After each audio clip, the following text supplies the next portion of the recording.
प्यारे बच्चों, स्वागत है आपका विस्फोट लर्निंग एकेडमी के इस नए वीडियो में। तो बच्चों, आज के इस वीडियो में हम आपकी कक्षा 10वीं गणित अध्याय 11 जो सीजी बोर्ड पर आधारित है उसकी प्रश्नावली 4 के तीसरे सवाल से आज के इस वीडियो लेक्चर की शुरुआत करने वाले हैं। एकदम सहज सरल और आसान भाषा में सारे डाउट्स को आपके क्लियर किया जाएगा विद कंसेप्ट।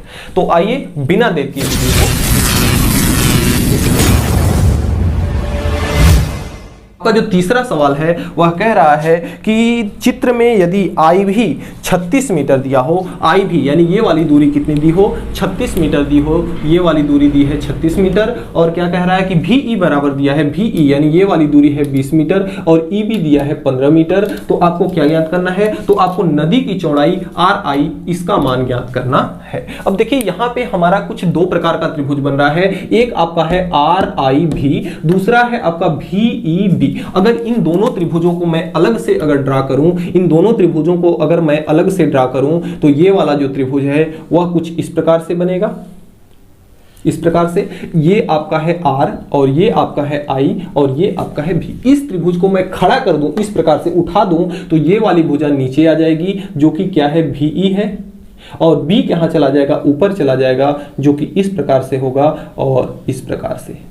तो ये आपका हो जाएगा, ये आपका हो जाएगा B। अब इसकी लंबाई देखिए, यहाँ पे इसकी लंबाई दिया है 36 मीटर और इसको हमें ज्ञात करना है, और इसकी लंबाई आपकी VE का मान दिया है 20 मीटर और इसकी लंबाई दिया है 15 मीटर। अब देखिए हमें क्या करना है, अगर मैं किसी प्रकार से ये सिद्ध कर दूं कि ये त्रिभुज और ये त्रिभुज आपस में क्या है, समरूप है, तो हमें इस सवाल को करने में आसानी होगी, क्योंकि तब हम भुजाओं का अनुपात क्या कर सकते हैं, आपस में बराबर कर सकते हैं। तो देखिए अगर हम इसमें देखा जाए, दो कोण हमको क्या करना होगा, इसको समरूप दिखाने के लिए इनके दो कोणों को हमें दिखाना होगा कि इनके दो कोण आपस में क्या है, बराबर हैं। तो जो दिया है पहले हम उसको लिख लेते हैं कि आपका दिया है क्या,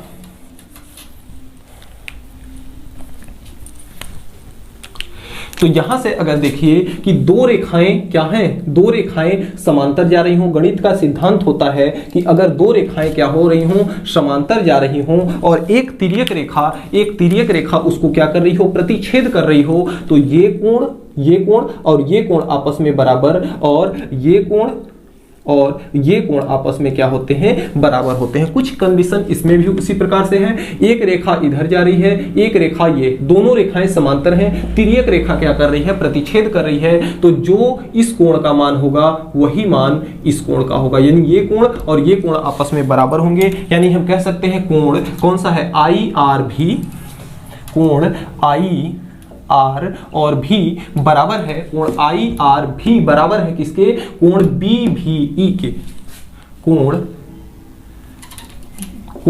बी भी ई के। क्योंकि ये कौन सा कोण है, ये कौन सा कोण है, ये आपका है शीर्षाभिमुख कोण। तो इसमें हम लिख सकते हैं शीर्षाभिमुख कोण।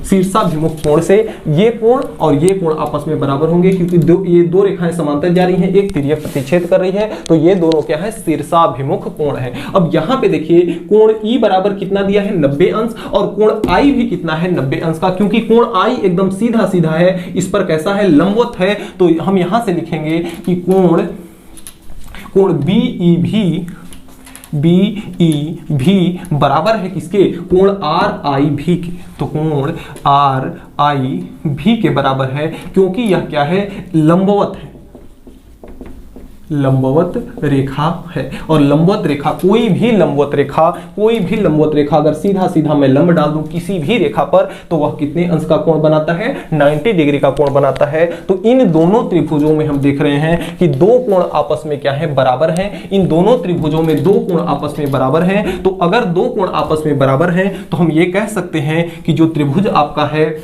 आई आर भी, जो त्रिभुज आपका है आई आर भी, वह क्या है, समरूप है। अगर दो कोण आपस में बराबर हो तो क्या होता है, समरूप। कोण आपका कोण भुजा कोण जो आपका प्रमेय है, दो कोण अगर आपस में बराबर होते हैं तो त्रिभुज क्या कहलाता है, समरूप। तो आई आर भी किसके समरूप होगा, आई आर भी किसके समरूप होगा, भी बी ई के।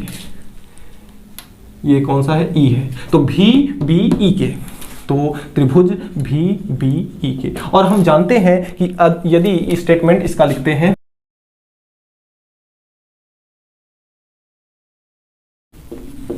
तो देखिए हमने स्टेटमेंट लिखा है कि हम जानते हैं कि दो त्रिभुज अगर समरूप हैं, दो त्रिभुज अगर समरूप हैं तो उनकी संगत भुजाओं का अनुपात। अब देखिए संगत भुजाएं क्या होती हैं, जैसे इसकी संगत भुजा कौन कहलाएगी, यानी इसके जैसे इस त्रिभुज में जो संगत भुजा होगी, इसकी संगत भुजा कौन कहलाएगी, ये वाली, इसकी संगत भुजा कौन कहलाएगी, ये वाली। तो इनकी संगत भुजाओं का अनुपात यानी बटा आपस में क्या होता है, बराबर। जैसे आर आई और बीई का अनुपात यानी आर आई बटे बी ई बराबर होगा, आर आई बटे बी ई बराबर होगा किसके, अगला भुजा हम ले लेते हैं आर आई और बी ई लिए थे, अब आर भी ले रहे हैं, ये आपका आर भी है और बटे में इसकी भुजा कितना है, बी भी है, तो ये आपका हो जाएगा बी भी और बराबर होगा आई भी और भी ई के, आई भी बटे भी ई के क्या होगा, आपस में बराबर होगा। अब देखिए हमें जो जो मान दिया है उनको बस लेते हैं। अब आर आई यानी आर आई इसका हमें मान ज्ञात करना है, तो आर आई के जगह पे हम आर आई ही रहने देते हैं जो कि नदी की क्या है,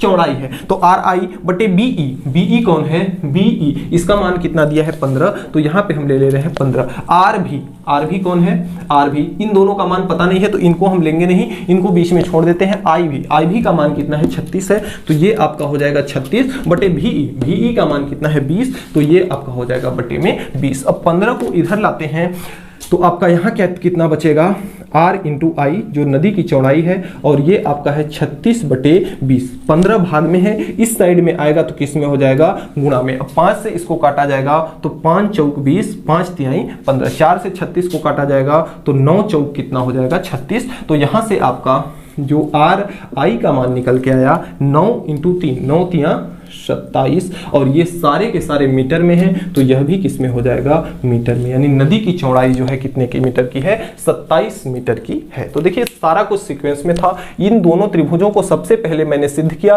कि ये दोनों त्रिभुज कैसे हैं, समरूप हैं। अगर दो त्रिभुज आपस में समरूप होते हैं तो उनकी भुजसंगत भुजाओं का अनुपात आपस में क्या होता है, बराबर होता है, जिससे हमें आर आई यानी नदी की चौड़ाई का मान निकल जाता है। तो इस प्रकार से आपका प्रश्न संख्या 3 कंप्लीट होता है।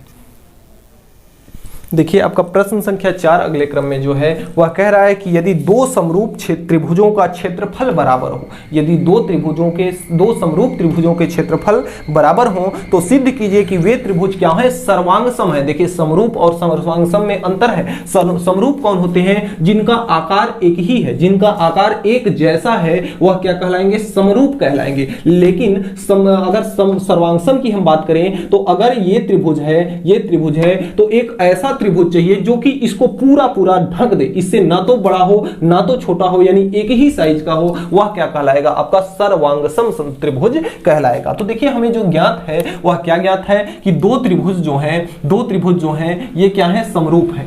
दो त्रिभुज क्या है, समरूप हैं। इसको मान लेते हैं ए बी सी, इसको मान लेते हैं पी क्यू और आर। तो हमें ज्ञात क्या क्या है कि त्रिभुज ए बी सी सर्वांगसम है त्रिभुज पी क्यू आर के, त्रिभुज पी क्यू आर के क्या है, समरूप है। अगर दो त्रिभुज अगर आपस में समरूप होते हैं तो उनकी संगत भुजाओं का अनुपात आपस में क्या होता है, बराबर होता है। ये हम जानते हैं कि यदि दो त्रिभुज समरूप हैं तो उनकी भुजाओं का अनुपात आपस में क्या होता है, बराबर होता है। एक चीज इसमें हमें और भी दिया है कि इस त्रिभुज का क्षेत्रफल और इस दोनों त्रिभुजों के क्षेत्रफल क्या है, बराबर है। यानी हम लिखेंगे एरिया ऑफ त्रिभुज ए बी सी बराबर है एरिया ऑफ त्रिभुज पी क्यू आर के। तो ये आपका हो जाएगा पी क्यू आर के। ये दोनों त्रिभुजों के क्षेत्रफल आपस में क्या है, बराबर है। यह भी क्या है, हमें ज्ञात है या दिया है।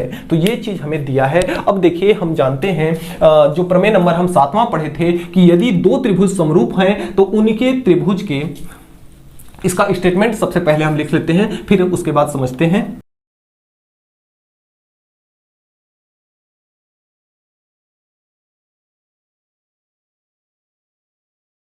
तो जो प्रमेय नंबर 7 है वह कहता है कि यदि दो त्रिभुज समरूप हैं तो उनके क्षेत्रफलों का अनुपात, यदि दो त्रिभुज समरूप हैं तो उनके क्षेत्रफलों का जो अनुपात होगा वह उनकी संगत भुजाओं के अनुपातों के वर्गों के बराबर होता है। यह चीज हमें प्रमेय नंबर 7 से पता है। तो ये आपका पता है। तो यहां से हम इस पे आधारित तो यहां से हम क्या कर सकते हैं कि जो इसका क्षेत्रफल होगा यानी एरिया ऑफ त्रिभुज ए बी सी, इस त्रिभुज और इस त्रिभुज के क्षेत्रफलों का अनुपात यानी त्रिभुज PQR, त्रिभुज PQR, इन क्षेत्रफल त्रिभुजों के अनुपात उनके संगत भुजाओं के अनुपातों के वर्गों की। तो संगत भुजाएं कौन कौन सी हैं? जैसे AB की संगत भुजा कौन है? PQ। तो AB बटे PQ संगत भुजाओं के अनुपातों के यानी बटों के और वर्गों के यानी इसका वर्ग बटे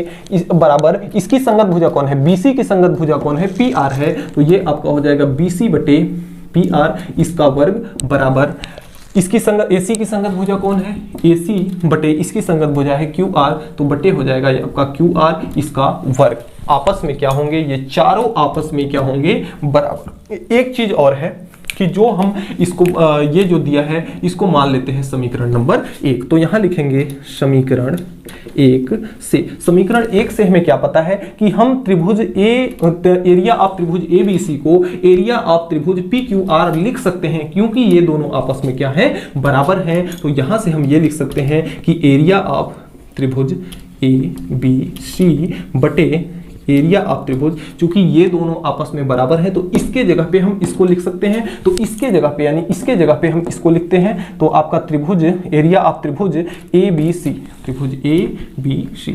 अब ये क्या हुआ? ये तो दोनों आपस में बराबर हो गए तो कट जाएंगे। तो ये कितना हो जाएगा आपका AB बटे PQ का स्क्वायर।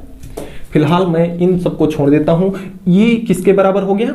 1 के बराबर। ये किसके बराबर होगा? 1 के बराबर। तो 1 बराबर आपका हो जाएगा AB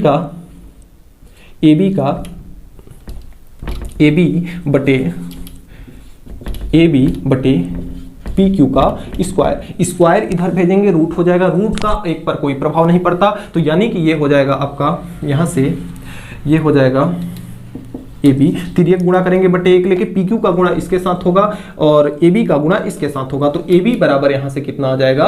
PQ। AB बराबर कितना आ गया? PQ। यानी AB ये वाली भुजा और ये वाली भुजा आपस में क्या है? बराबर है। ठीक इसी प्रकार से इसका मान कितना है? 1 के बराबर है। इसका मान कितना के बराबर है? 1 के बराबर है। तो यहां से हम कर लेंगे, यहां से हम कर सकते हैं कि 1 बराबर ये इसके भी बराबर कर सकते हैं BC बटे PR। तो इसका स्क्वायर, इसका क्या है? स्क्वायर इधर आएगा 1 पे, तो किस में हो जाएगा? आपका रूट में हो जाएगा। और 1 पे रूट का कोई प्रभाव नहीं पड़ता, 1 ही रहेगा ये। तो आपका 1 का गुणा PR में होगा, तो ये आपका हो जाएगा PR। इधर लाएंगे तो गुणा होगा, भाग में है, तो 1 का गुणा PR के साथ होगा, तो PR बराबर क्या हो जाएगा? BC। ठीक उसी प्रकार से इसके बराबर अगर इसको रख लें तो इसका मान कितना है? 1। और ये कितना है? AC बटे QR। इसका स्क्वायर है, स्क्वायर हटाएंगे, स्क्वायर को हटाएंगे तो यहाँ क्या बनेगा? रूट बनेगा। 1 का रूट पे कोई असर नहीं पड़ता, रूट लगा दो चाहे स्क्वायर कर दो, 1 का मान 1 ही रहेगा। ये QR को इधर लाएंगे तो 1 से गुणा होगा, तो ये आपका हो जाएगा QR बराबर AC। QR बराबर AC। अब यहाँ से हमें क्या पता चला? यहाँ से हमें ये पता चला कि AB जो है बराबर है PQ की। AB और PQ आपस में बराबर हैं और PR और BC आपस में बराबर हैं। QR और AC आपस में बराबर है। तो यानी ये त्रिभुज और ये त्रिभुज आपस में क्या है? सर्वांग सम है। अतः त्रिभुज ABC व त्रिभुज PQR सर्वांग सम है। त्रिभुज ये क्या है? दोनों सर्वांग सम है। तो इस प्रकार से आपका चौथा सवाल कंप्लीट होता है। अगले क्रम में जो प्रश्न संख्या 5 आपका है वह कह रहा है कि सिद्ध कीजिए कि 2 समरूप त्रिभुजों के क्षेत्रफलों का अनुपात उनकी संगत माध्यिकाओं के अनुपात के वर्ग के बराबर होता है। यदि 2 त्रिभुज हमारे पास हैं, कौन कौन से? एक आपका है ABC और दूसरा त्रिभुज आपके पास है, त्रिभुज मान लेते हैं वही PQ और R। 2 त्रिभुज आपके पास हैं। अब ये कह रहा है कि दोनों त्रिभुज यानी त्रिभुज ABC समरूप हैं किसके? त्रिभुज PQR। ये दोनों क्या है? आपस में समरूप है। ये हमें क्या किया है? ज्ञात है, प्रश्न से ज्ञात है। ये चीज हमें ज्ञात है। अब देखिए हम क्या करते हैं, इनके माध्यिकाओं का वर्ग, इनके क्षेत्रफलों का अनुपात और माध्यिकाओं का वर्ग, ये अगर हम बिंदु C से इस पर माध्यिका डाल दें बिंदु D और बिंदु Q से इस पर माध्यिका डाल दें बिंदु S। हमें सिद्ध क्या करना है? हमें सिद्ध करना है। हमें सिद्ध करना है कि इन त्रिभुजों के क्षेत्रफलों का अनुपात यानी एरिया ऑफ त्रिभुज ए बी सी बटे एरिया ऑफ त्रिभुज पी क्यू आर बराबर होगा इनके माध्यिकाओं के वर्गों के। इसकी माध्यिका कितना है सी डी और बटे इसकी माध्यिका कितना है ds और इसके वर्गों के क्या होगा बराबर होगा। ये बात हमें प्रूफ करनी है। यदि ये दोनों त्रिभुज क्या है समरूप हैं तो क्या होगा। देखिए समरूप अगर है तो हम प्रमेय नंबर 7 जो पढ़े हैं उसके अनुसार एरिया ऑफ त्रिभुज A B C, area of त्रिभुज ए बी सी बटे एरिया ऑफ त्रिभुज पी क्यू आर, तो त्रिभुज पी क्यू आर ये क्या होगा इनकी संगत भुजाओं का अनुपात यानी कि आपका हो जाएगा AC बटे AC की संगत भुजा कौन है PQ है तो AC बटे PQ का स्क्वायर बराबर होगा CB, BC की संगत भुजा कौन सी है BC की संगत भुजा RQ है तो ये आपका RQ का स्क्वायर हो जाएगा। AB की संगत भुजा कौन है PR है तो AB बटे कितना हो जाएगा P इंटू R हो जाएगा। AB बराबर कितना AB बटे कितना हो जाएगा PR का स्क्वायर। ये चीज हम जानते हैं अगर त्रिभुज समरूप हो तो ये चीज हम जानते हैं। इसके बगल में हम लिख देंगे चूंकि त्रिभुज समरूप है चूंकि त्रिभुज समरूप है इसलिए इस कंडीशन का फॉलो करेगा, इस कंडीशन को फॉलो करेगा क्योंकि क्या है समरूप है। तो यदि देखिए इसमें हमें करना क्या है, हमें ये करना है यहाँ पे हमें CD इतने के बराबर हमें कितना लाना है इतना लाना है यानी माध्यिकाओं के वर्ग लाना है, माध्यिकाओं का वर्ग। तो यदि हम किसी भी प्रकार से इन तीनों किसी के भी बराबर अगर इतना सिद्ध कर दें तो हमें इतना भी बराबर इतना सिद्ध हो जाएगा। तो आइए देखते हैं अगर हम ये वाला त्रिभुज ले लें और ये वाला त्रिभुज ले लें यानी कि PQS और ACD, तो हम यहां से लेते हैं त्रिभुज ACD व त्रिभुज PQS से इन त्रिभुजों को लेते हैं। तो यदि देखिए इन दोनों त्रिभुजों को मैं किसी भी प्रकार से समरूप बना दूं तो शायद हमारा काम बन सकता है। तो यहां से अगर देखा जाए इस त्रिभुज से में देखा जाए अगर इस त्रिभुज और इस त्रिभुज में तो कोण A जो है वही कोण क्या है P है क्योंकि दोनों त्रिभुज है समरूप है। तो यहां से हम लिखेंगे कि कोण A बराबर है कोण P क्योंकि समरूप है, त्रिभुज क्या है समरूप है इसलिए जो कोण A का मान होगा वही कोण क्या होगा P का मान होगा। अब दूसरी चीज कि यहाँ पे ये जो कोण बन रहा है ये रेखा लंब डाली गई है इसलिए कोण D का मान और कोण S का मान कोण D बराबर होगा कोण S। ये भी क्या है लंब है। ये दोनों भुजा CD और QS क्या है लंब है और जब कभी भी लंब डाला जाता है तो कितने अंश का कोण बनता है 90 डिग्री का कोण बनता है एक दूसरे के लंबवत यानी यूं। तो इन दोनों के बीच में कितने अंश का कोण बन रहा है इन दोनों के बीच में कितने अंश का कोण बन रहा है 90 डिग्री। तो उसी प्रकार से ये दोनों लंबवत हैं इसलिए यह किसका बन रहा है ये दोनों कोण आपस में क्या है बराबर है। अब देखिए इन दोनों त्रिभुजों के दो कोण आपस में बराबर हो गए। अगर दो कोण आपस में बराबर हो जाते हैं इन दोनों त्रिभुज के तो त्रिभुज क्या कहलाएगा समरूप कहलाएगा। तो स्टेटमेंट इसमें हम लिखते हैं अतः ये क्या है ये दो कोण बराबर हैं इसलिए आपका ये त्रिभुज ACD समरूप होगा किसके PQS के, त्रिभुज PQS के। अब ये अगर समरूप होगा तो इनके संगत भुजाओं का अनुपात आपस में क्या होगा बराबर होगा। ये चीज हम जानते हैं कि यदि कोई भी त्रिभुज अगर समरूप है तो उनकी संगत भुजाओं का अनुपात क्या होता है बराबर होता है। संगत भुजाएं कौन सी हैं जैसे AC की संगत भुजा कौन है PQ है तो ये आपका हो जाएगा AC बटे PQ बराबर AC बटे PQ बराबर इसकी संगत भुजा CD की संगत भुजा कौन है QS है तो ये आपका हो जाएगा बटे QS बराबर देखिए AD की संगत भुजा कौन है PS तो AD की संगत भुजा कौन है PS है। इसको हम मान लेते हैं समीकरण नंबर 1। अब समीकरण नंबर 1 से देखा जाए तो AC बटे PQ किसके बराबर है CD बटे QS के। इन दोनों को अगर ले लिया जाए तो समीकरण 1 से अगर देखा जाए इसमें मान रखने पर ना समीकरण 1 से मान रखने पर समीकरण 1 से अगर इसमें हम मान रखते हैं। अब ये हमारा क्या है एरिया ऑफ त्रिभुज ABC बटे में एरिया ऑफ त्रिभुज PQR, तो त्रिभुज PQR ये है आपका बराबर AC बटे PQ। AC बटे PQ को हम समीकरण 1 से क्या लिख सकते हैं, CD बटे QS। तो ये आपका हो जाएगा CD बटे QS, और इसका स्क्वायर है इसलिए इसका भी क्या हो जाएगा, स्क्वायर। यही तो हमें सिद्ध करना था। ये आपका QS है, तो देखिए ये आपका QS है, यहाँ पे मैंने D लिख दिया था, ये गलती से हो गया था। ये आपका क्या है, QS है, क्योंकि इसका अनुपात है, ये माध्यिकाओं का अनुपात CD बटे QS। तो यहां से हमें ये सिद्ध हुआ, इति सिद्धम।